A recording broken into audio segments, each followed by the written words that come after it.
Hello everybody, welcome back to Cinema Savvy. It is myself George, joined once more by Tate for another episode and the final entry in the 25th anniversary retrospective of the Harry Potter films. And today we're going to be talking Harry Potter and the Deathly Hallows Part 2, released 2011, directed by David Yates, and finishing this film series in its entirety. A film series that we have covered across the last 4 weeks with 8 episodes. A film series, remarkably, that has been done in a 10-year period. 8 films in 10 years.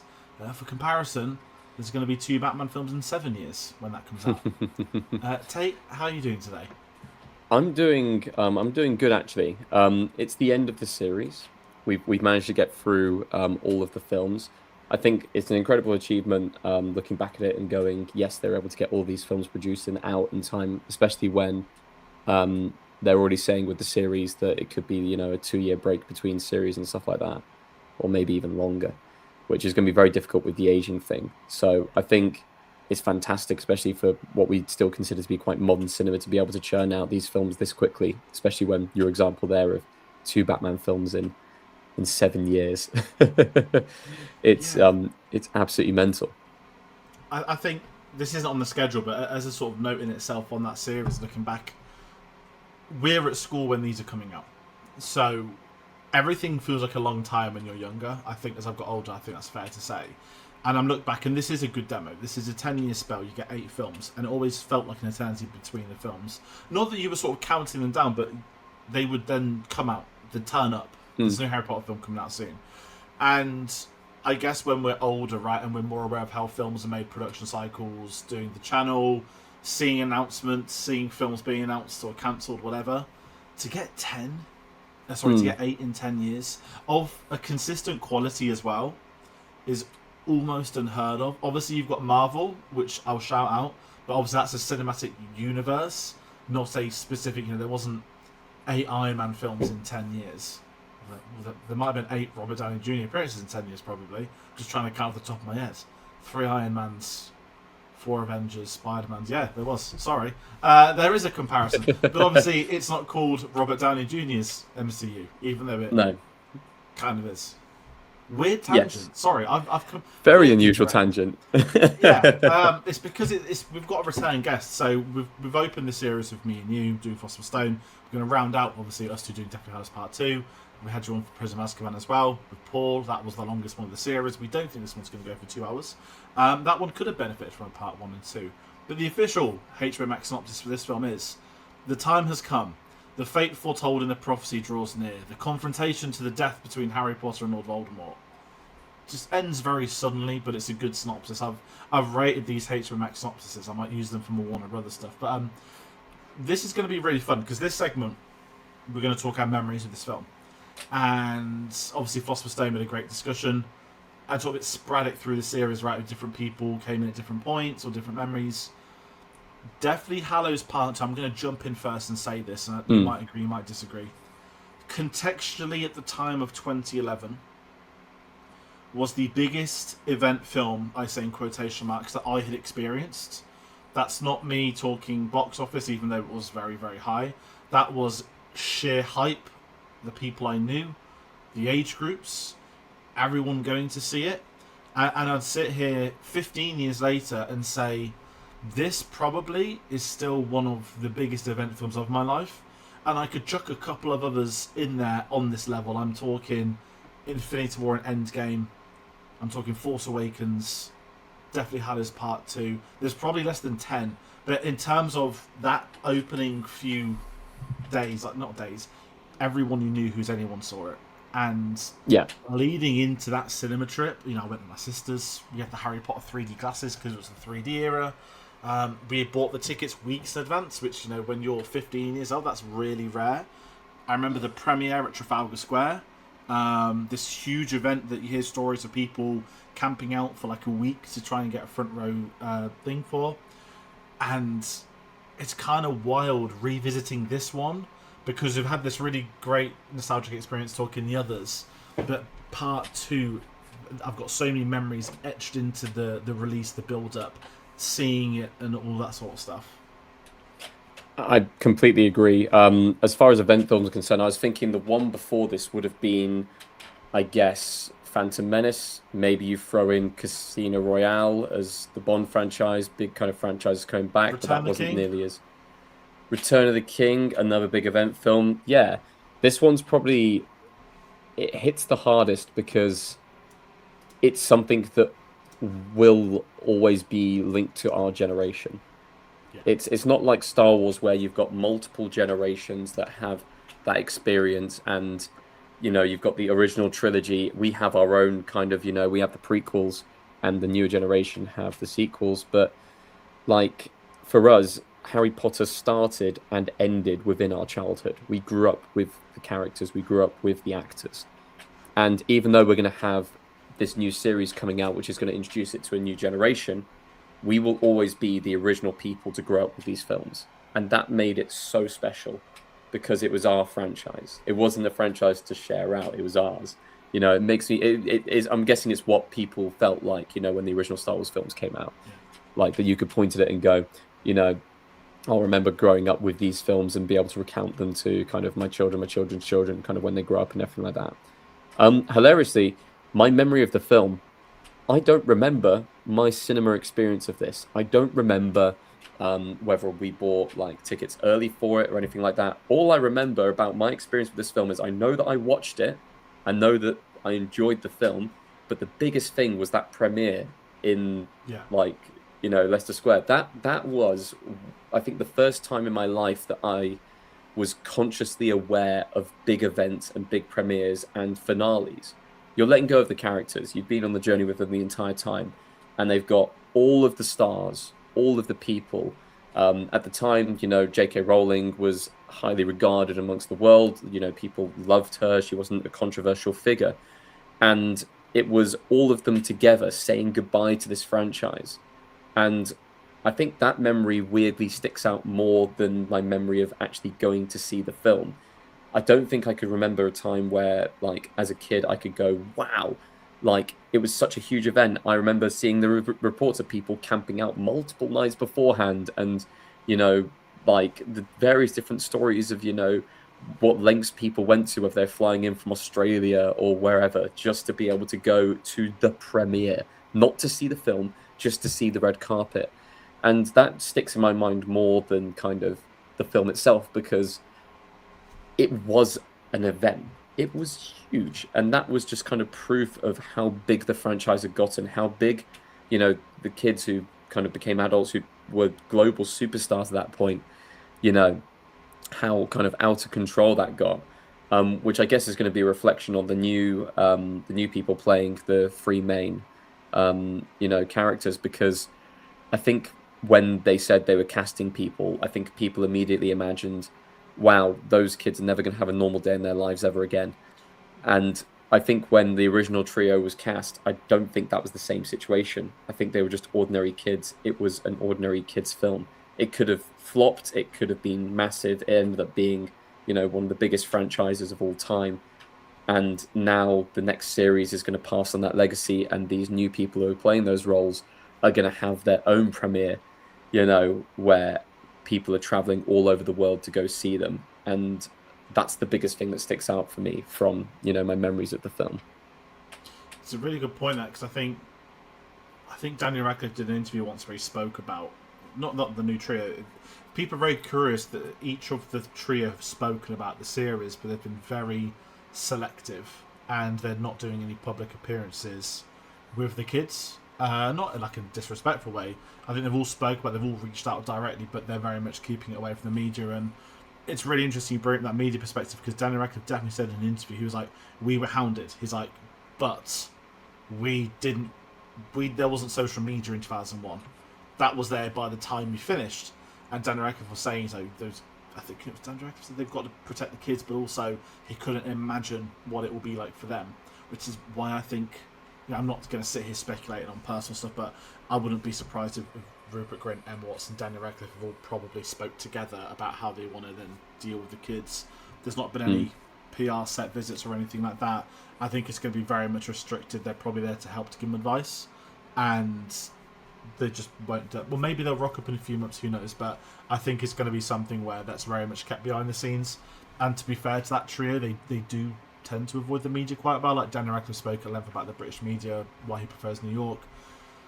Obviously, Emma Watson lives in France now, so that's 2 out of the 3 not living here, and Rupert Grint is a Spurs fan, which is something to know. But yeah, it's a really interesting one. As I said, it was this event film. We'll talk a little bit box office at the end. We've sort of glossed over it on the series, but this film we'll give a segment to because I remember how wild that was. And even talking behind the scenes, me and Theo did the part 1 video that went up on Monday. And in that video, that sort of covered a lot of the part 1 and part 2. A lot of the sequences were filmed together. You know, the budget was $250 million combined, which is still crazy, given how astronomical budgets have got these days per film. You know, we're hearing reports that Doomsday's budget's $700 million, and that's not Secret Wars, that's just Doomsday. There's a behind-the-scenes incident that we're going to talk about. A very delicate incident. We didn't talk about it in part 1. We wanted to save it for part 2.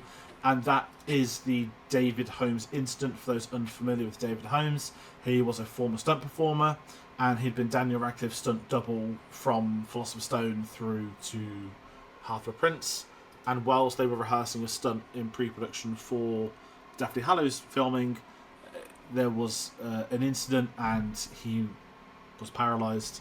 And in the years that have followed, I think I said it before we came on, the best word I can say is he's become one of the ambassadors for Harry Potter. And kind of looking at this series from a retrospective lens, an anniversary, we speak about Star Wars as a great comparison for different generations. Star Wars has always had key ambassadors, certain actors or behind the scenes crew, whether they be contributing for fan events, for conventions, for PR appearances on behalf of the studio, on behalf of the franchise. There's always been ambassadors to Star Wars. Anthony Daniels is like the ultimate demo one. So really interesting, in the last few years, David Holmes has become an ambassador of sorts for Harry Potter, and there's a great documentary on Sky in the UK, HBO if you're in America, which is David Holmes, The Boy Who Lived.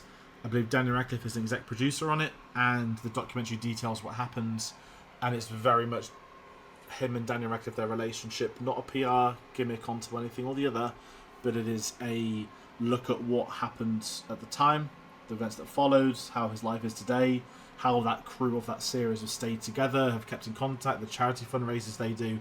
And in the years that have followed this documentary, he's now released a book. He's in the Amazon voice cast for the I don't know what the right word is, audible dramas. Is that what they call these sort of things these days? It's not an audiobook apparently, but it's a play, but it's an audiobook, but it's not a book. Don't know. That's when I sound old tech-wise, but I believe he's Stan Shunpike in that.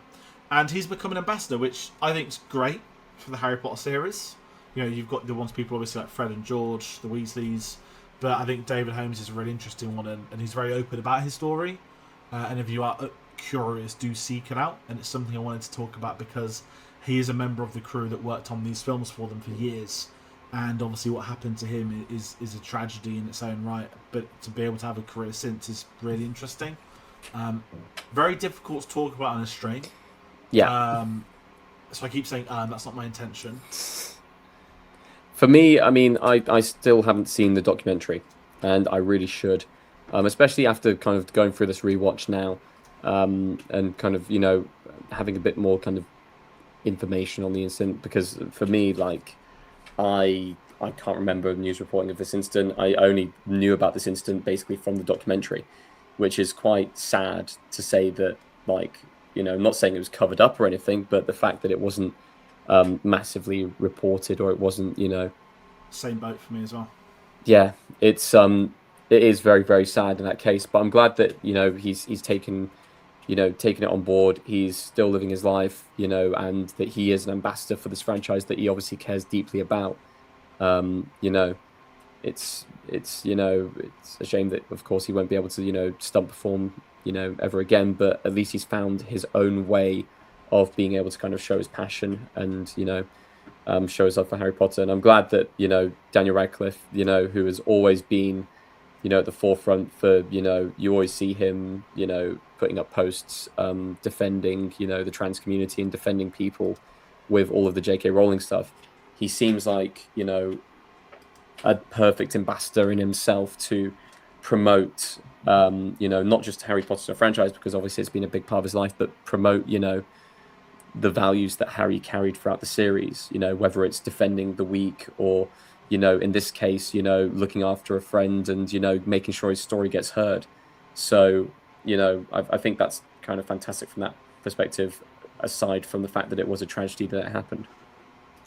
Yeah, I agree. It's a really difficult one to speak of. I'm glad we've covered it. We spoke a lot about the crew at times, and obviously with the series such as this, that crew were there. You mentioned Dan Radcliffe when he spoke previously that he hasn't said it disrespectfully, but the way he said is, when I've lost people on the series, it's been the sort of the ADs, the people I was with daily.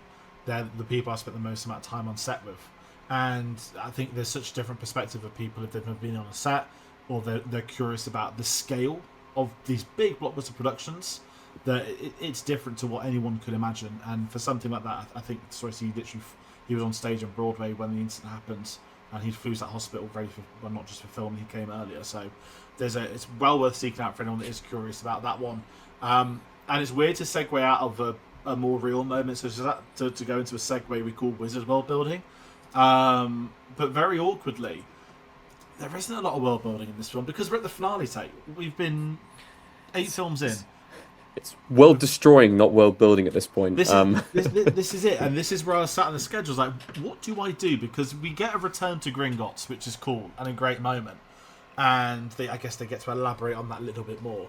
But in terms of building structure, there's not a lot because this is the finale. This is the Battle of Hogwarts, and with that being said, looking back on this, I don't even have anything I want to put you on the spot with. But what I do want to say is, if we talk just this part 2 as an overall, so me and Theo spoke a lot on part 1, particularly about the story decision that by putting it into 2 parts, the book becomes more accurately done. Things are still going to be cut as you'd expect, or changed or improved.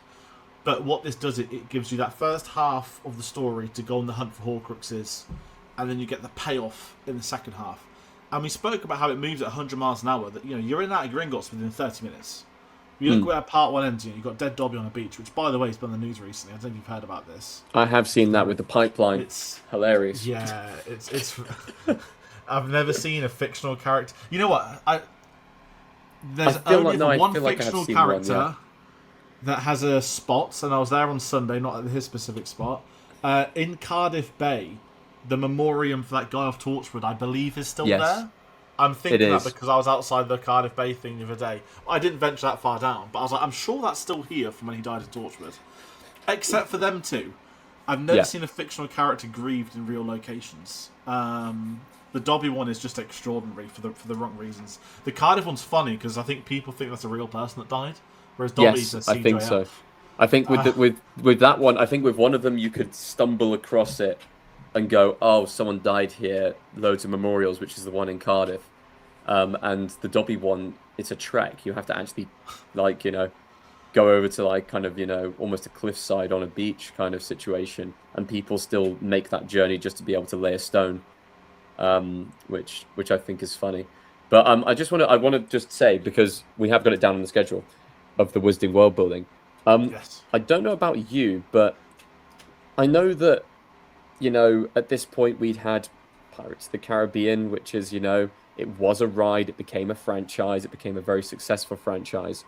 But you have kind of that marketability at this point. At this point in the Harry Potter universe, you know that this series is making bank, it's making a lot of money. You know that theme parks exist, and you know that people have been able to profit in different ways. At this point, people are buying wands, they're buying robes, they're buying whatever. People would go and buy a ticket to go on a ride or something like that. Now, when watching the Gringotts, I don't even know what to call it, the weird monorail train kind of carriages. The vault mine. I don't think that's the official term. It's is that the device you mean though? The little when they lose their disguises on the train track. I was watching that sequence, and all I was thinking was, "Damn, they obviously made a theme park out of this ride, or this scene.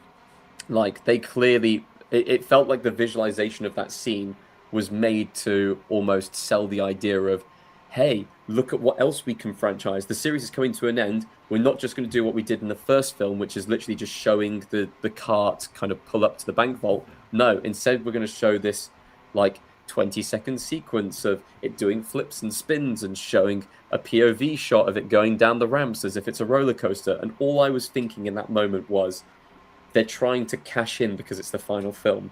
They're trying to come up with these different things of like, hey, we could do this in the future and people would love it. It would bring back that nostalgia of watching the scene in this film.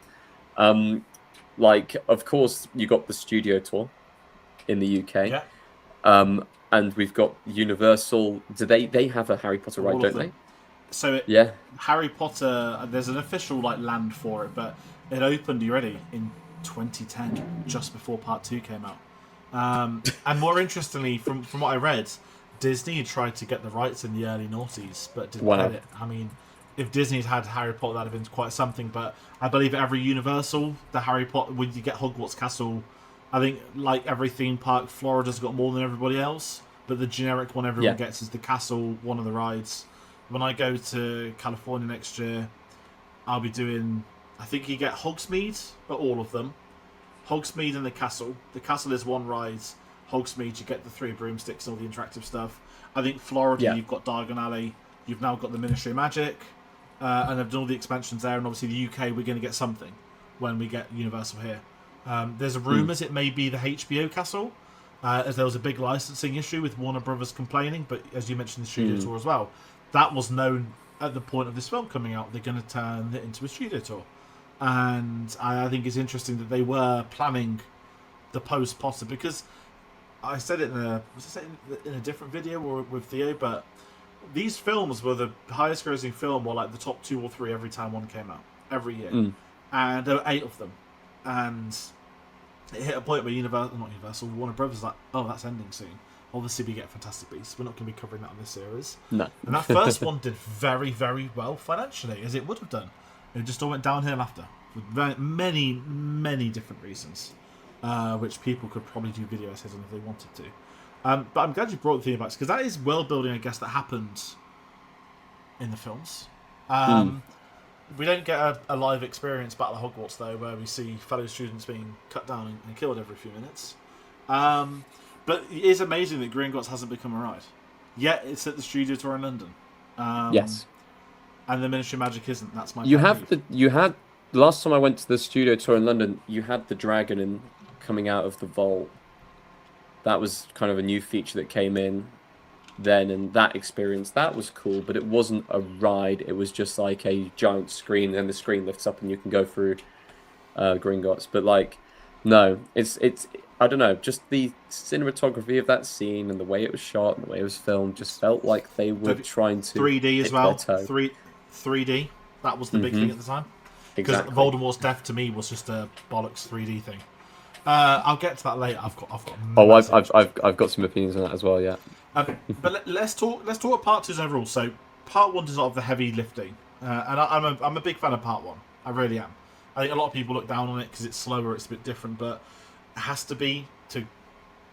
You're not just going to find a Horcrux every day, and Part 2 is the action film. It's the action spectacle. You know, the as I said, I think they're in Hogsmeade within Hogwarts within 45 minutes at this point in time, no doubt. And they nailed the concept of Part 1 and Part 2. I don't think this was purely financially driven, because especially when David Heyman was originally against it. This wasn't Warner Bros. Because if it was financially, they'd have split 4, 5, and 6 and 7 into 2 parts. But this one in particular worked.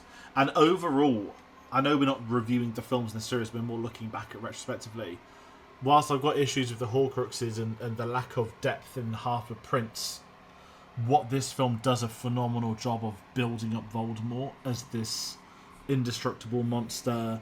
It gets the emotion and the scale right and the severity of the task. And there's so many big moments. So I won't get told off saying this. I watched this on HBO Max when I was working this one the other day. Only because I wasn't going to get time in the evenings. And I thought, you know what? And I had the timer. So every time a big moment happened, I'd go on the timer. I'm like, oh wow, there's like an hour left. And Theo mentioned it with Part 1. The Tale of the Three Brothers is 30 minutes before the film ends. And after that, you get Malfoy's Manor, you get Dobby's death and other stuff.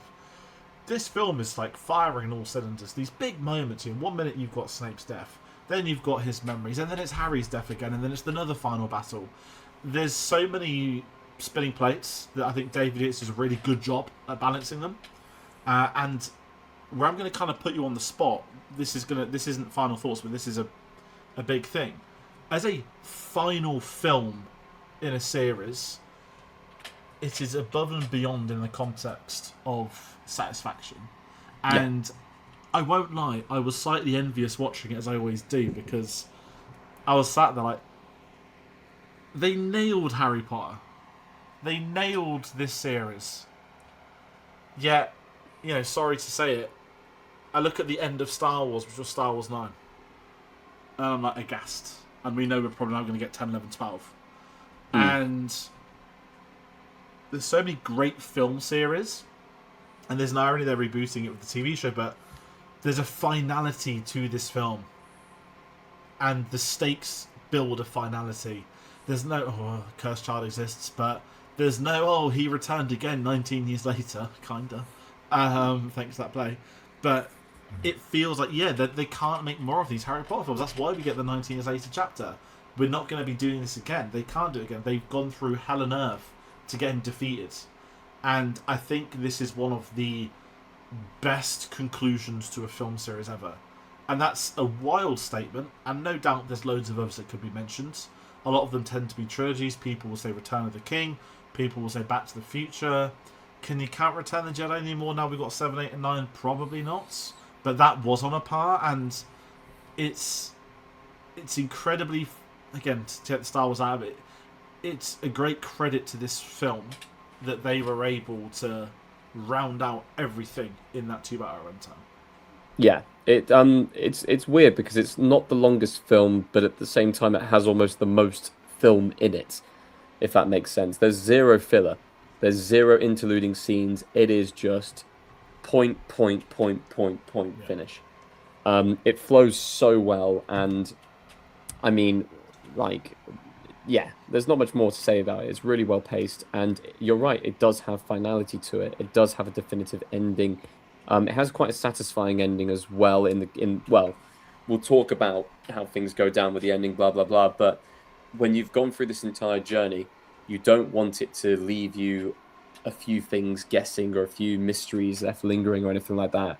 This film leaves nothing. This film is pretty much kind of final. The evil's defeated. They get on with their lives. That's, you even kind of figure out, okay, so they did end up together and they did end up together. So you've got that kind of ending covered as well.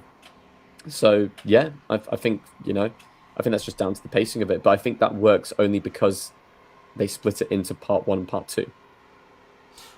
I agree. I think a lot of it even though it did start the trend of every single film franchise. Was it Twilight was the first one to do it after this? Then it was Hunger Games.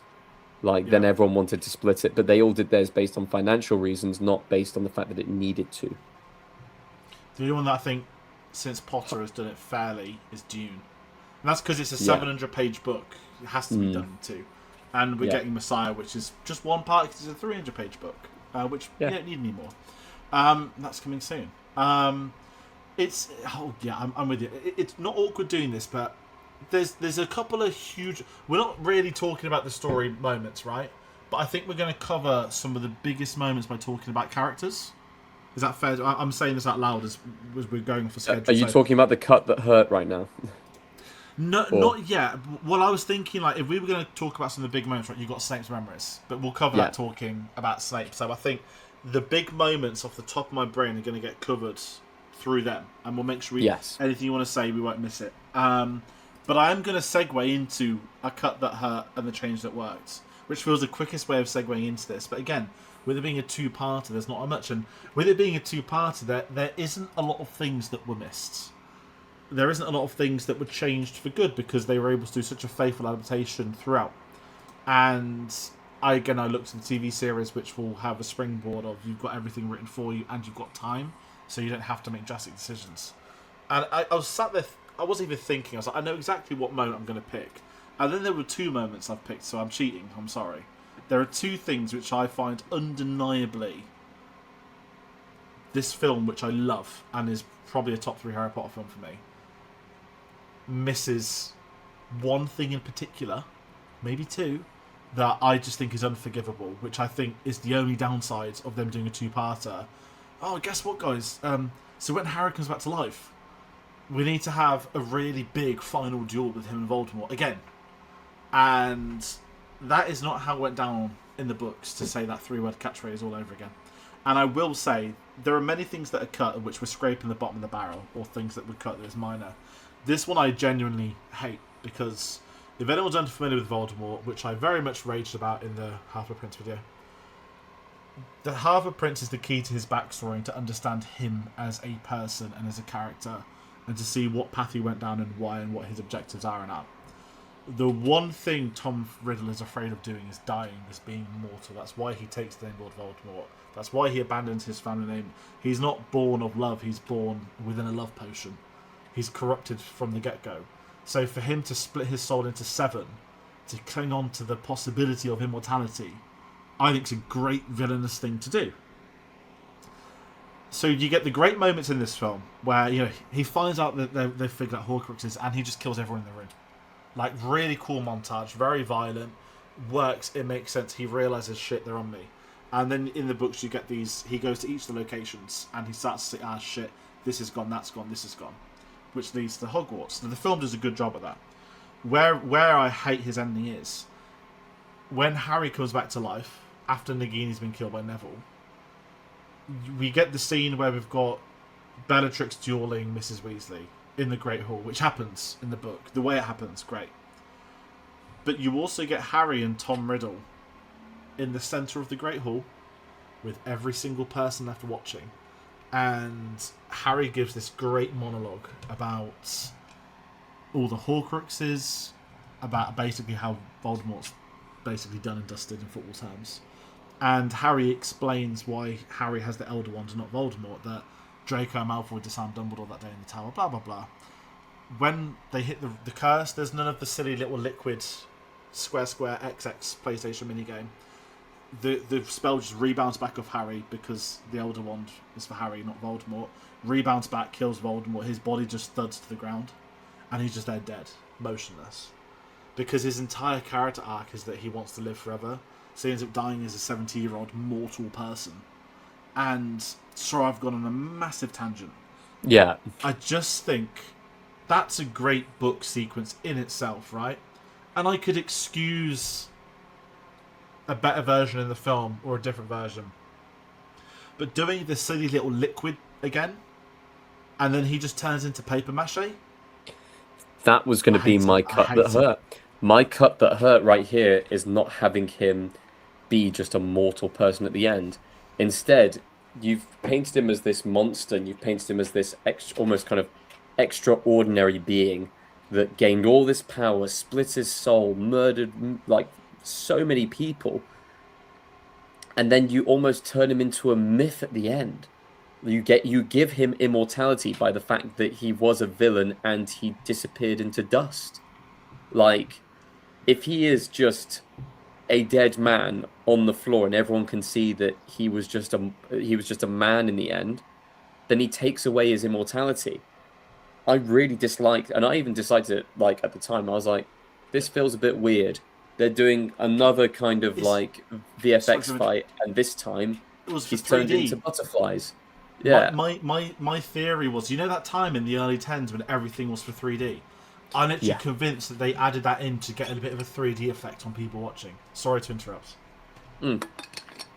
No.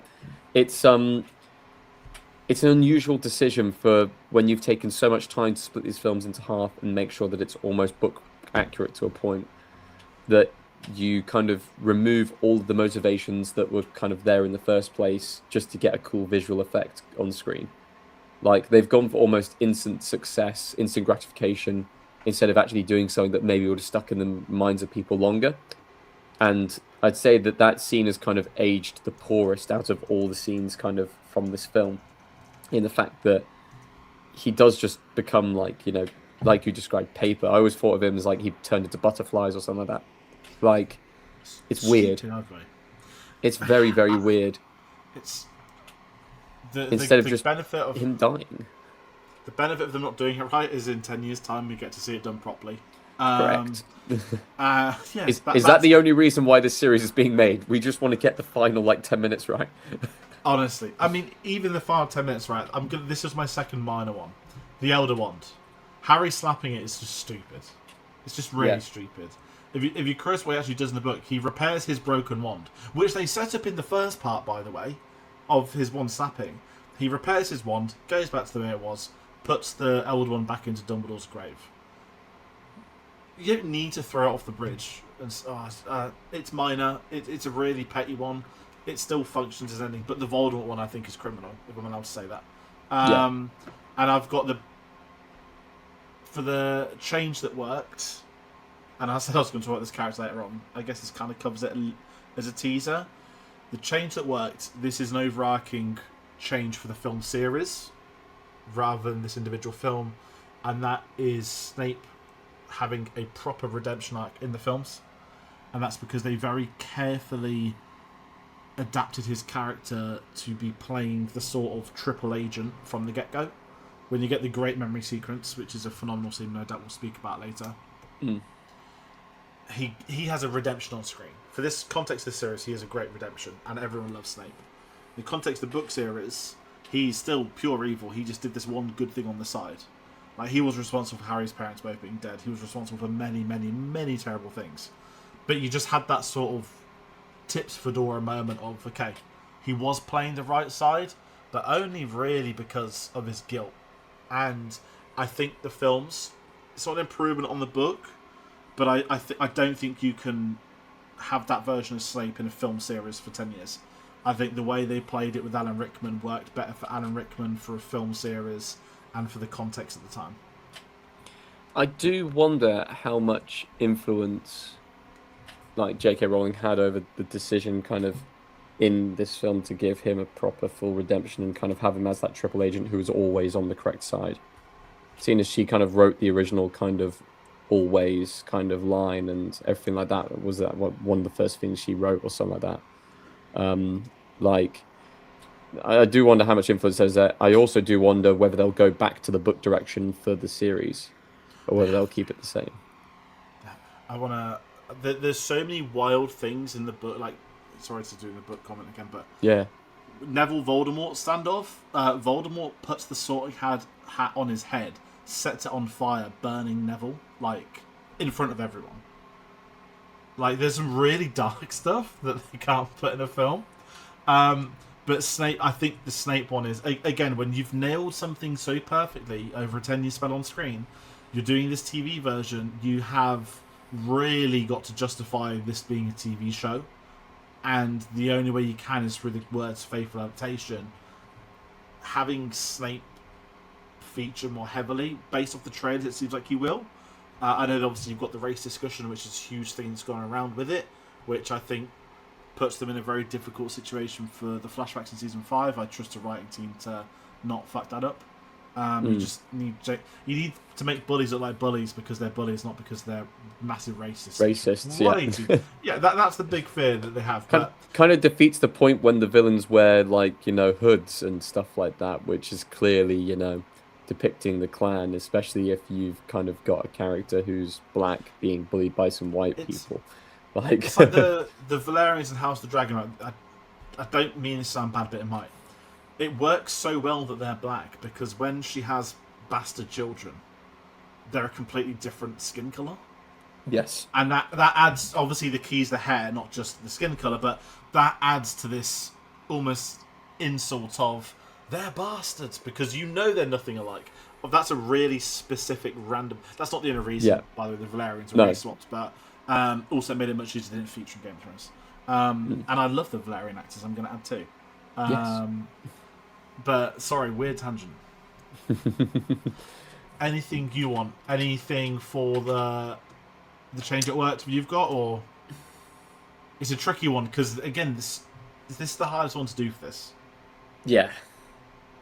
I mean, I can't remember. Kind of, it's when you're adapting things from kind of book to screen, there will always be some differences and some things that are kind of changed. You'll have whatever's written on the screen is kind of inner monologues, or you'll have kind of words written, and you'll have dialogue change and everything like that.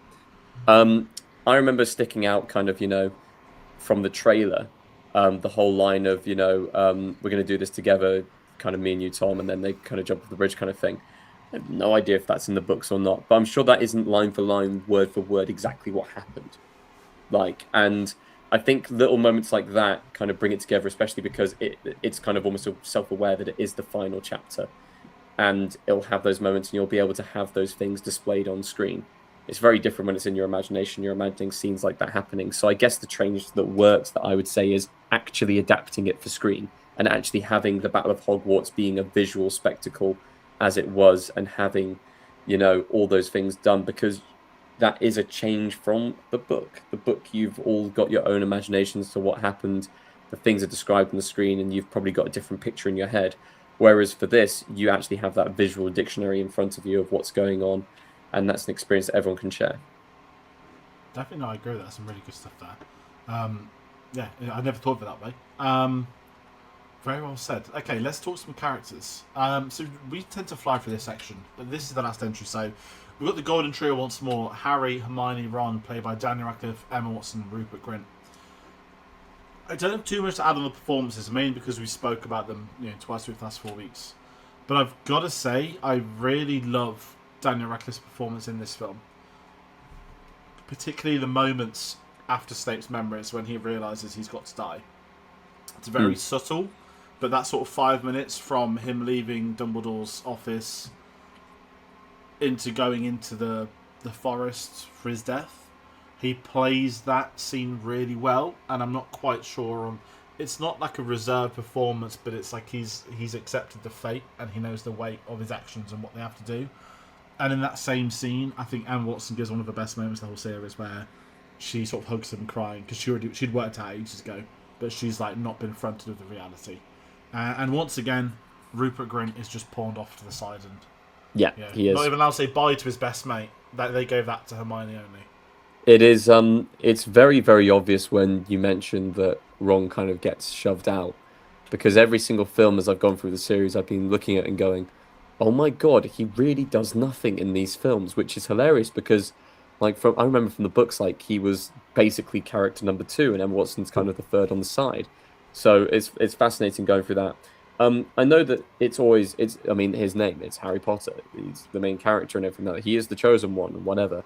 But like, you go through different films and you go, okay, this film really feels like it's Hermione's film, or this film really feels like it's Ron's film, or this film feels like, I guess in the case of the Half-Blood Prince, you could either go that being Malfoy's film, or you could be that being Voldemort's film, because they're kind of the most prominent kind of central piece character of the entire film. This film is 100% Harry's film. This is 100% Harry's film. I think there's, possibly only kind of, I guess, one major scene that has relevance to the plot, maybe 2, which don't involve him. And that's basically, killing of the Horcrux in the Basilisk Chamber and killing of the Horcrux with Nagini. Aside from that, everything else has to involve at least him, Voldemort, the combination of the two, but it feels like his film. It almost feels like he's got more dialogue in this film, which is weird because it's a shorter film. But it's very clear that he is head and shoulders kind of the best kind of young actor in this film. On the same kind of vein that, Ralph Fiennes pulls off, probably his best performance as Voldemort as well. It gives it everything. I know I've seen memes and people kind of take the piss out of the ha ha ha ha and stuff like that, laugh after, the Harry Potter is dead thing. But actually, his performance overall throughout this film, you see the fear in his eyes. You see the anger, the rage, the finality of it. He thinks he's taking his moment, but you also see that he's scarring and cracking. He's getting weaker. And that performance shown throughout the entire film, I guess paired up with part 1 as well, kind of shows for an absolutely kind of fascinating, depiction of a villain that is slowly coming towards his end. The Ray Fiennes performance in this is, I think, one of the most incredible villain performances ever. And doesn't mean best. I'm saying incredible. Meme culture has completely took a hold of Voldemort. And I think it gives, not memes, like Ray Fiennes' performance gives so much more character to him because, the awkward hugging of Draco, the laughing, the celebrating, the faces, the noises. He's incredibly menacing, and particularly in this area, he falls to the floor, so that's if he's alright, so just kills him. Like, Yeah. He's so sinister. And whilst I've picked the funny moments, the ones everyone talks about, then you got the moments with Snape where he will slit his throat, like just within momentarily, slit his throat because I'm done with you, and he's so cold, and that's the point. And I think his performance is phenomenal. I know he doesn't get many scenes with Daniel Radcliffe, but the pair of them together, I think, work really well. And again, building up this villain over 10 years, really, this is the film he's in the most. It works. And I understand he's that sort of final boss. He doesn't need to get involved in the dueling until he needs to turn up. He's got no interest in being there. He just wants to get Harry Potter and go.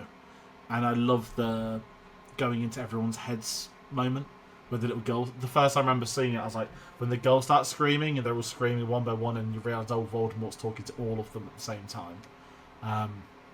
I really like that. Again, I just hate that stupid final battle off. We just need a big moment. Let's morph his head into you and just lots of weird. It's like that definition of we need a big ending. It's like you've just had a giant battle for an hour and a half. You don't need another big 5 minutes. Just get in the Great Hall and be done with it. Not sound rude. Exactly. No, I agree. I agree on that front. You mentioned there kind of Voldemort's kind of conversation and kind of thing with Snape, and we talked a little bit about kind of Snape's attention already, but once again, Alan Rickman kind of in the few scenes that he's been given, it's a brilliant performance. It's a combination of kind of all of the work he's done across all the films and all the acting he's done beforehand, that the subtle acting towards the end kind of paired off against all the other acting he's done throughout the series makes this character's story. It was a correct decision to cast him in the end, and this film kind of proves it because he gives it his all. I love rewatching this because this is the film you're always going to get the Snape's memory sequence, and I do think, as much as I've praised Radcliffe, it's the best 10-minute acted sequence of this film. I don't cry. I don't mind jumping in saying that. I know some people got record say they do. I think it's very, very powerful. And the moment that always gets me, it is not always. It's never been always. I think that's the most overused thing ever. Maybe it's the delivery, but it's the "you've raised him like a pig to be slaughtered." Yes, I think that line is far more impactful than anything. And then you get, the first one's been building up this Dumbledore. Is he good? Is he not? Is he not? Is he yes? And Dumbledore's like, so now you give a shit about him, do you? And I just think how that's delivered in his most sincere but stubborn. I can't do an Alan Rickman impression. I'm not going to, but just cutting to Daniel Radcliffe on the stairs, peeking in. I think that single moment, I think, is what nails the entire thing, because that's all you need to know is that he did care about that boy. It wasn't just the mom; she did care for him.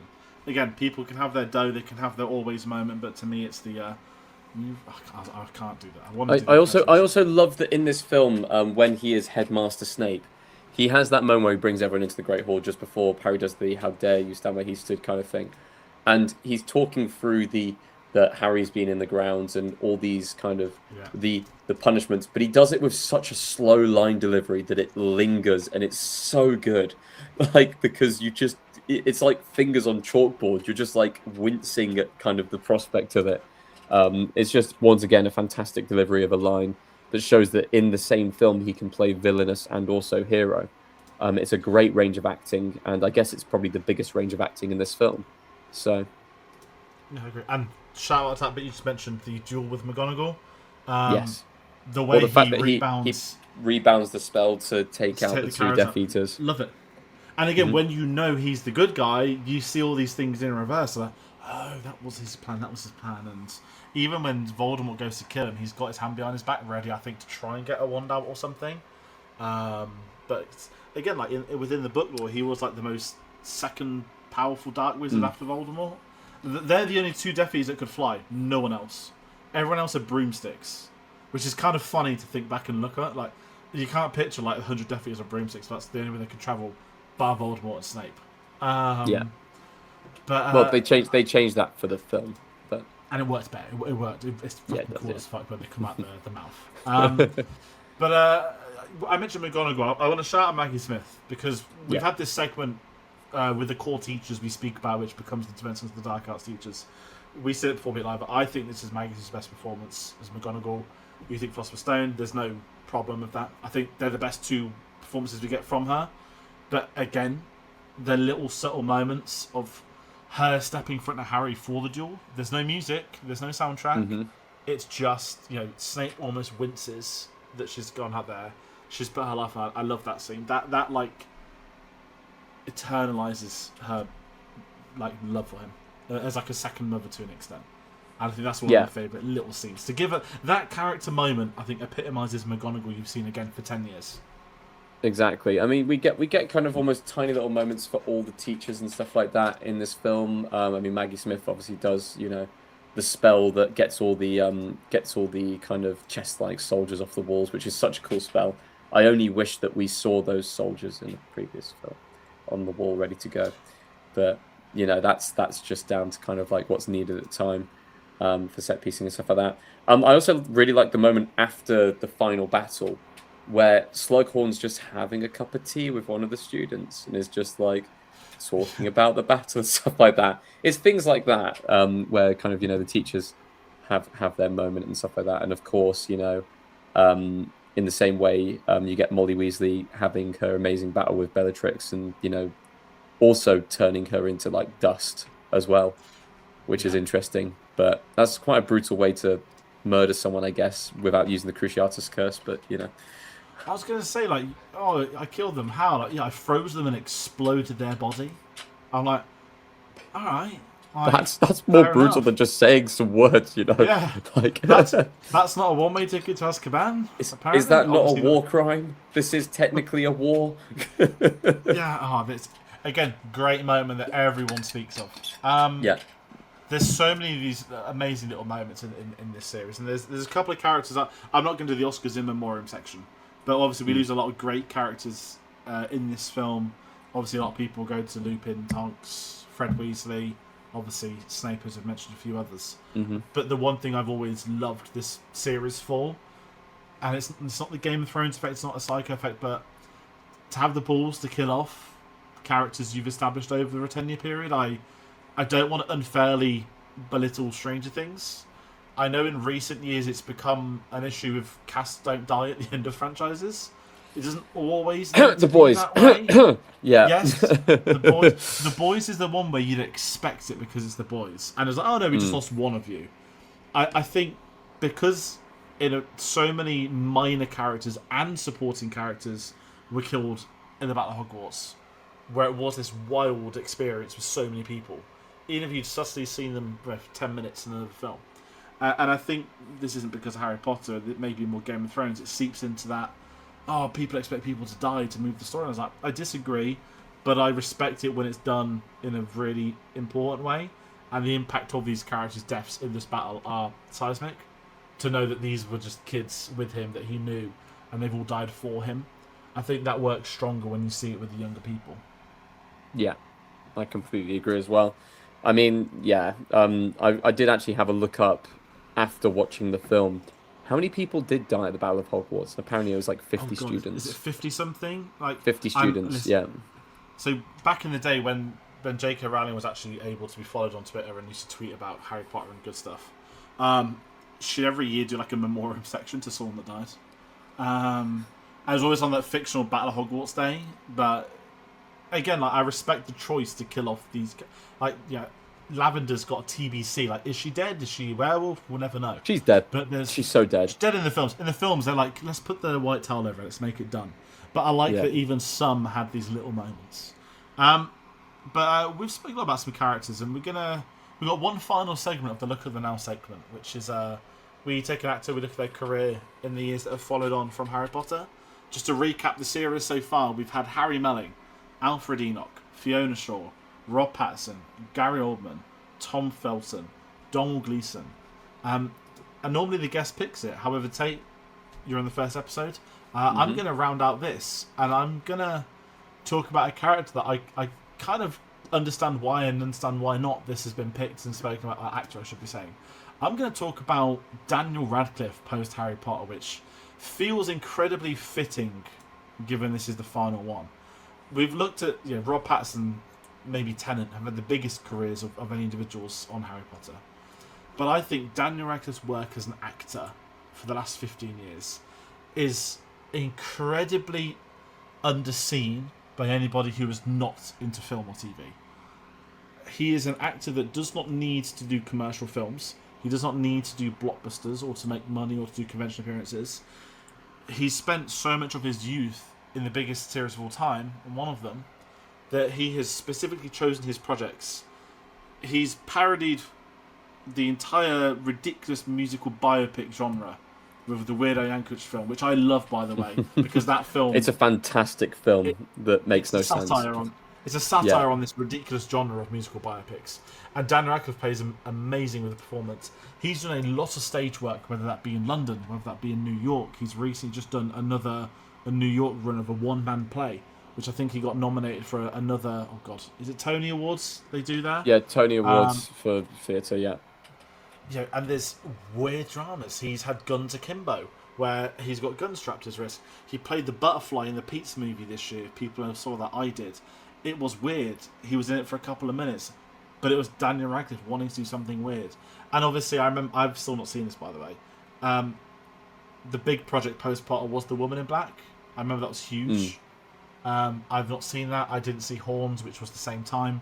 But so many of his performances have worked really well. I think I saw him in a villain in a comedy with Channing Tatum. I can't remember the name of it, but I love that Daniel Radcliffe has had this great career, and I think he's very similar to Rob Pattinson, very different.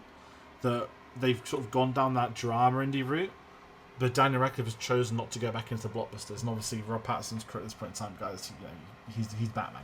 He's eclipsed everything he could because he wasn't Harry Potter. He was Cedric Diggory, and I'm really excited by Daniel Radcliffe. And away from the acting side of things, just as a human being, you sort of touched on it earlier. Not just for what he's done with the David Holmes stuff, but you see him in interviews, you see him talking to the press, how he comes across, how he speaks. He's very intelligent, and he's very likable, and I just think he's a genuine, not that the interviews didn't have this, but he's a legit person. He's a good person. He's the kind of actor, if you saw him in the street, not that I'd hand him for an autograph or photo or whatnot, but he's the sort of person you could probably go for a drink with and have a good night. Yeah. Saying drinks, he doesn't drink anymore, but the context of he seems like a normal human being that you can converse with and discuss with that isn't his own planet. But yeah, I've wanted to pick Daniel Radcliffe. Weird little... I'm surprised when I was picked him, but I was happy to, because it's harder 8 episodes in. Yeah, and I mean, from kind of all the young actors, I know that Emma Watson's gone off and done, she went into Beauty and the Beast and then hasn't really done much since.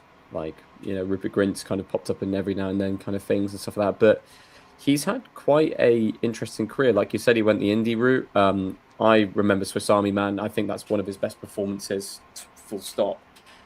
Just for kind of physical acting, playing basically a Swiss Army knife of a person and having to do kind of all of these crazy different things kind of as part of a physical acting role.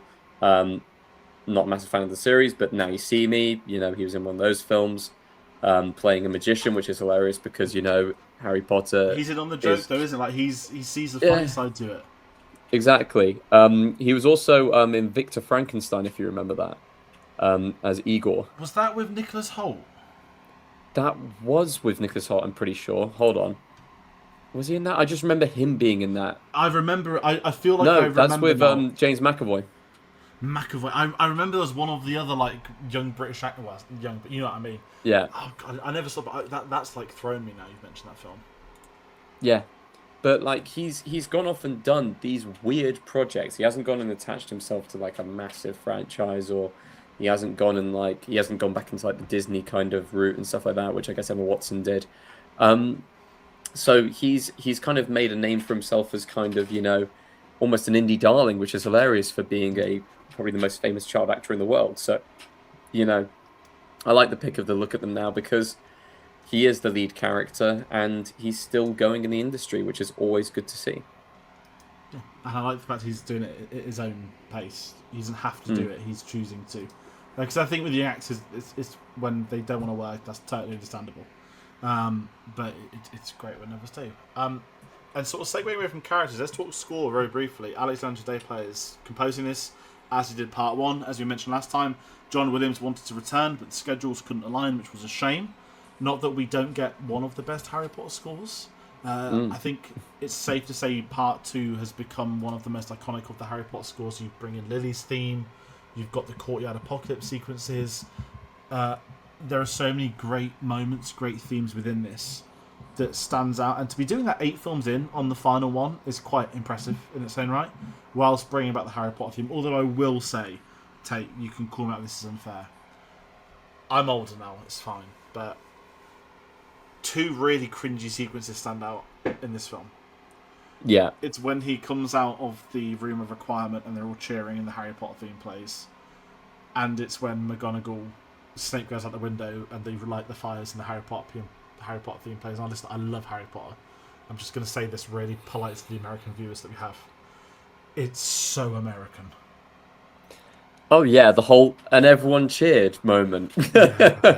It's just like, it's not like they've just been under an oppressive regime and no one really in that situation would care definitely about Harry and just Harry. They're caring more about themselves in that situation. And yeah, no, I think that's a bit ridiculous. I was going to kind of comment and say, you mentioned it as well, the scene when McGonagall steps out, there's no music going on. And a sign of a good score is knowing when to have music, when not to have music. And kind of that lack of score in certain moments really punches some of the scenes. Like, there is no music going when, Voldemort screams Avada Kedavra. Like, there is no music at all. And that sits with you. It stands out. And the moments where you need a score, it has a score. And that's kind of, exactly what you'd expect as far as pacing on kind of the score-wise. But I enjoyed it. I don't kind of listen back to specifically the Harry Potter score when I'm in my car or something like that, or when I'm doing work or anything like that. So I'll only kind of recognize it and see it when it's happening in the film and to the context of the film. And it's serviceable to the film, so it must be a good score. That's fair. That's very fair. I thought this was also nominated, but it wasn't, which caught me off guard.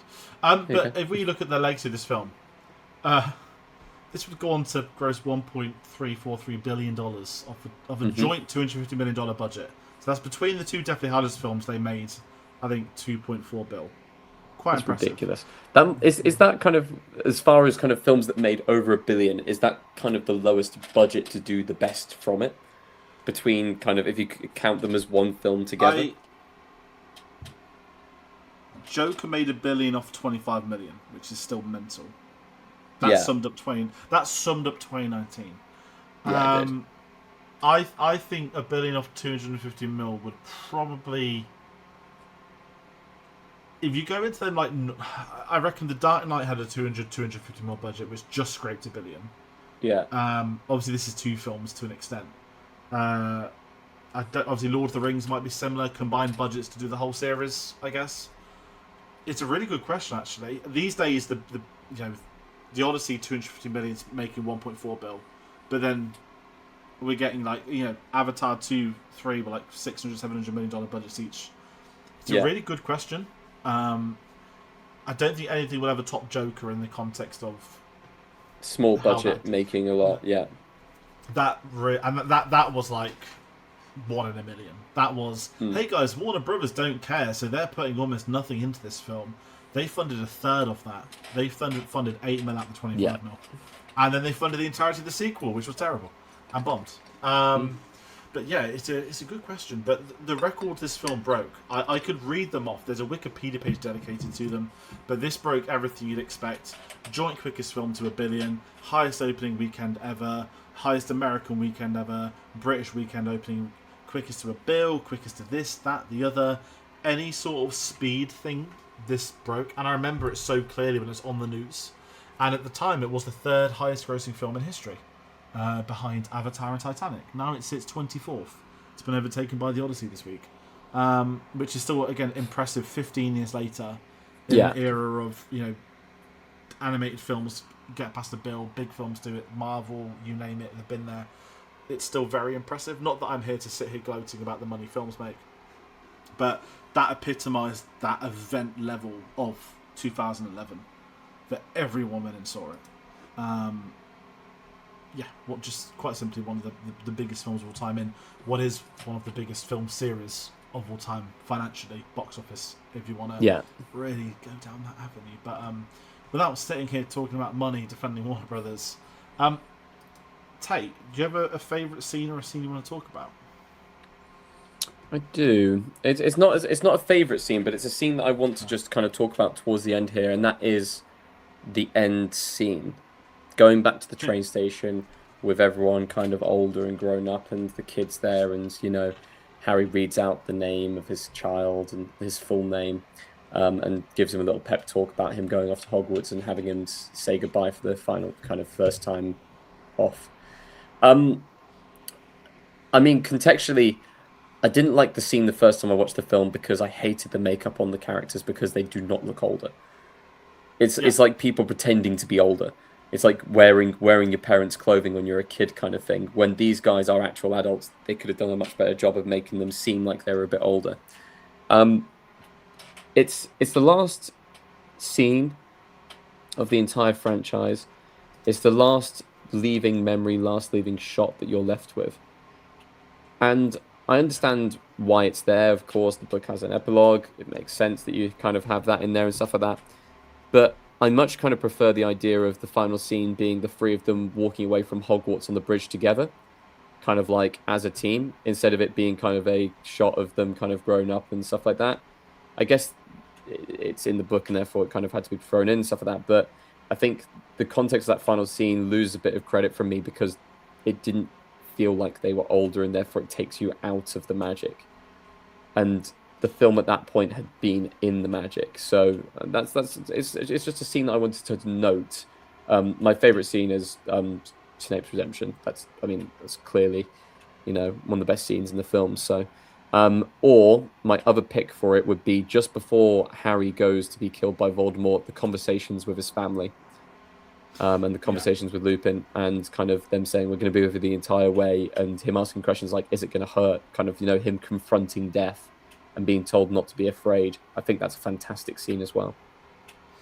That's fair. I'm going to chuck a scene in. Snape's Memories is the obvious one.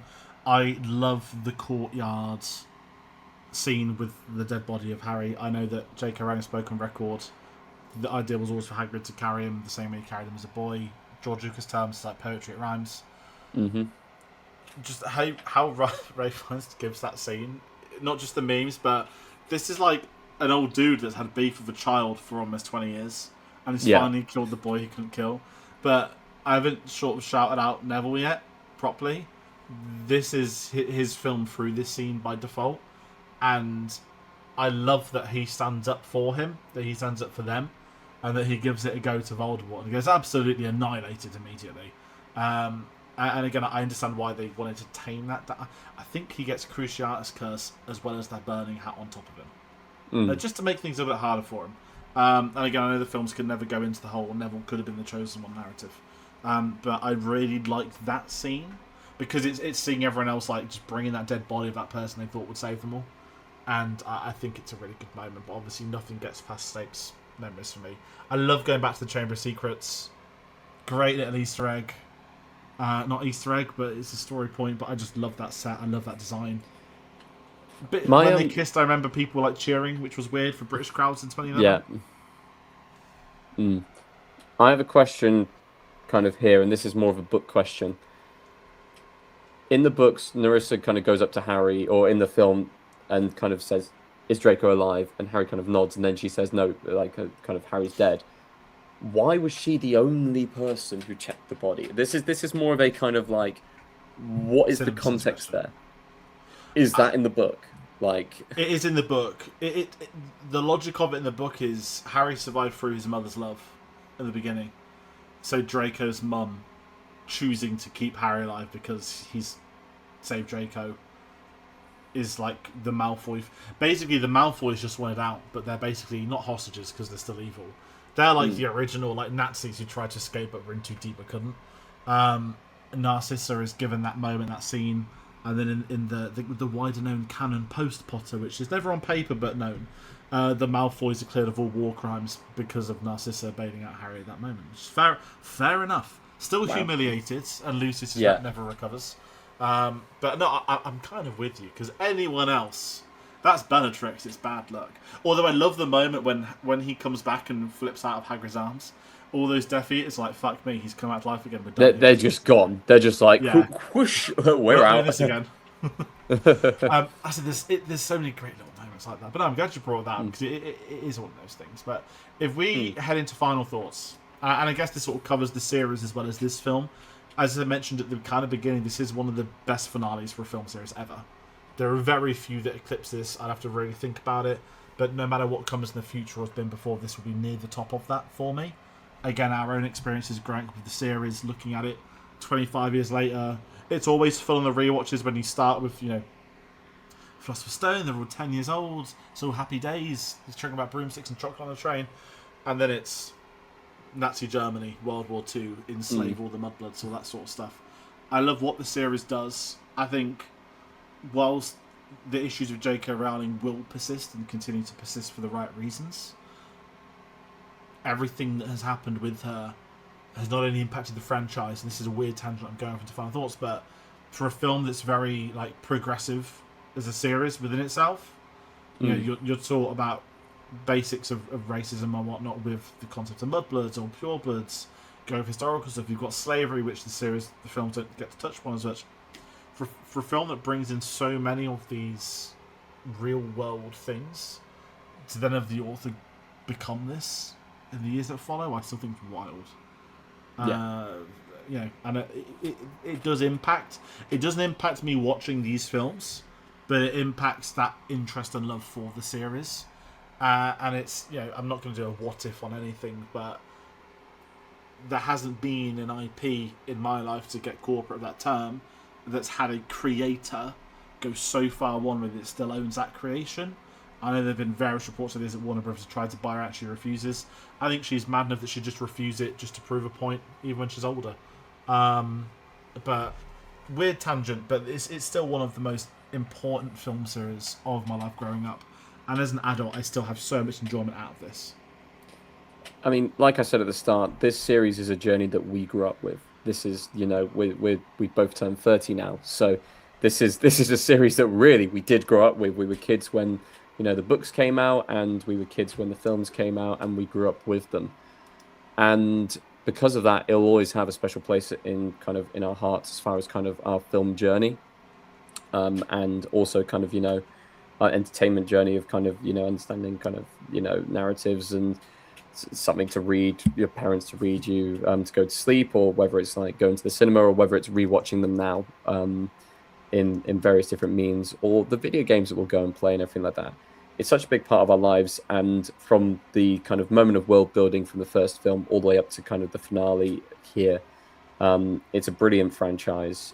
We can bash the creator as much as we want, because she deserves bashing, and we can still say that this is a phenomenal put together series with fantastic world building, fantastic acting across the board. It's very rare that you look at a franchise and you go, there's not a single bad film in there.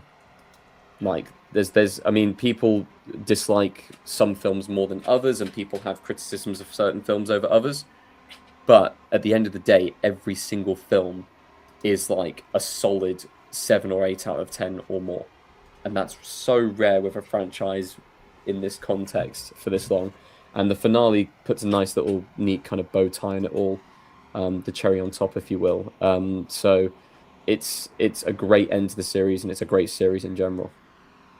Definitely. And it's been a really fun series to revisit for this channel. So it's not the first time I've seen it in years. I think I did my parents' first viewing of it in full was like 18 months ago or something like that. So it'll be back on ITV over Christmas, By the way, 4 or 5 episodes people have mentioned ITV Christmas films doing this, which is really interesting. Not interesting, it's just a fact. Even Manuel, our Portuguese compatriot, knew.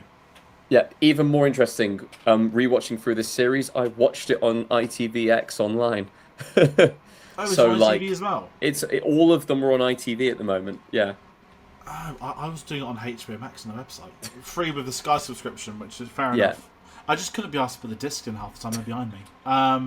Some sheer laziness, I know. Yeah. But this is it. They're going to be around. You know, the Harry Potter Studio Tour continues to be sold out and massive. They've got their Hogwarts in the Snow, as they do every end of the year. They've got their Halloween Dark Arts Month. And at the time of this recording, when this video goes up, it is the final few weeks of the 25th anniversary of the Philosopher's Stone exhibition at the Studio Tour. And I can safely say me and you will be going, when this video go up, in the next week. And there could be a couple of video things we do. We haven't locked in anything. We've got no idea. We don't normally film in public. And we're not going to become the, get ready with me on our way to this. Sorry, I hate influencers. I've got so much I can say. But there could be some, basically, should be some cool Harry Potter stuff. Depends what we can do without that taking a hold of what will be a good day out, which is the key. Yeah. Have a good day out, revisit it. For anyone that's never been, I 1000% recommend going, just for the history side of it, let alone everything else that you get to do at that studio tour. So, yes, stick around for more Harry Potter stuff. This rounds out our coverage with the films, and I guess I could say officially segues into covering the HBO series.